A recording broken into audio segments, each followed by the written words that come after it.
beautiful people, I'm Kedescia and welcome to my channel. Thank you guys so much for tuning into my channel once again, and I must give a big shout out to all that have viewed my first video on this channel and have also subscribed. Thank you guys, thanks so much for the support. If you haven't yet subscribed, let us get that out the way before we go any further into this video, and go ahead guys and subscribe, and also remember to turn on your notification bell so that each time a video is uploaded you will be notified.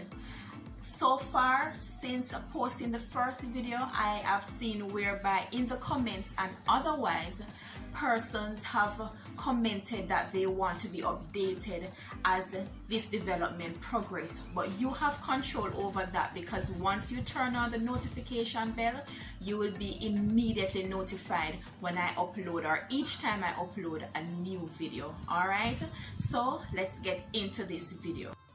As promised from my first video on the shooters in housing development, this is a continuation, as there are several factors that we all must consider if it is that we have an interest in owning one of these units.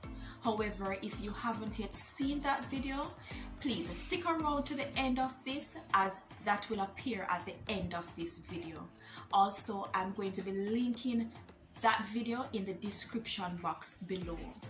Factors I'll be providing additional information on are who will qualify for these units, the requirements to apply, financing, and also I'll be giving you some additional details about the specifications of these units. And last, there are some pros and cons as expressed so far by persons that have viewed the first video that I'll also be addressing in this video. So let's get right into it guys. Will really qualify for one of these units? That's the question, because we all know the struggles of home ownership in Jamaica. Well guys, whether you're a Jamaican citizen or not, a resident living in Jamaica or overseas, a first-time homeowner or an existing homeowner, everyone can qualify for one of these units providing you're able to meet the requirements. So there's no restriction as to who can own one of these units. Whilst this creates a greater opportunity to be able to own one of these units, it simply means that it will be a first come, first served basis. So the first set of persons to apply and meet the requirements, best believe that they are the ones that are going to own one of these units. Yes, this is gonna cause a rush. So appearing on your screen are the documents required to be uploaded when applications become open on the HAJ's website. These are your eligibility letter from NHT, or if you'll be using another financial institution, your pre-approval letter, your TRN, a valid government issued identification, your birth paper, and last, for female applicants who are married, a marriage certificate. A 10% deposit will be required upon making your application.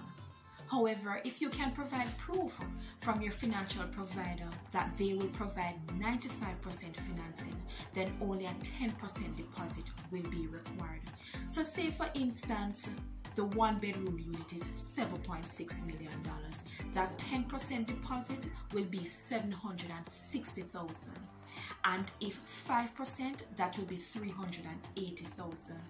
A disclaimer though, the prices that you're seeing appearing on your screen are the prices as currently stated by HAJ. However, we can expect these prices to change. They are subject to change. So we don't expect by the time these units become available, the prices will be the same. Where will one get financing to own one of these units? Remember, there's no restriction, and it will be on a first come first served basis. So you don't want to wait until when applications become open before you are trying to get pre-approved by a mortgage provider. Maybe it's best to try and do so now to try and get pre-approved from now and even get that letter, because it's not just about this development. It could be any other housing opportunity, and you need to have that pre-approval letter, as even though applications aren't yet open, once you have that letter and it is valid for at least 6 months, it can be used. And as I said, we're not talking about this housing development only. There are a lot of other housing opportunities that are coming on stream, and you want to be ready. Guys, currently there is an important point to note. NHT will not be partnering with HAJ on this development. That's why at the moment, if you should visit NHT's website and go to upcoming schemes in St. Catherine, this development isn't listed there.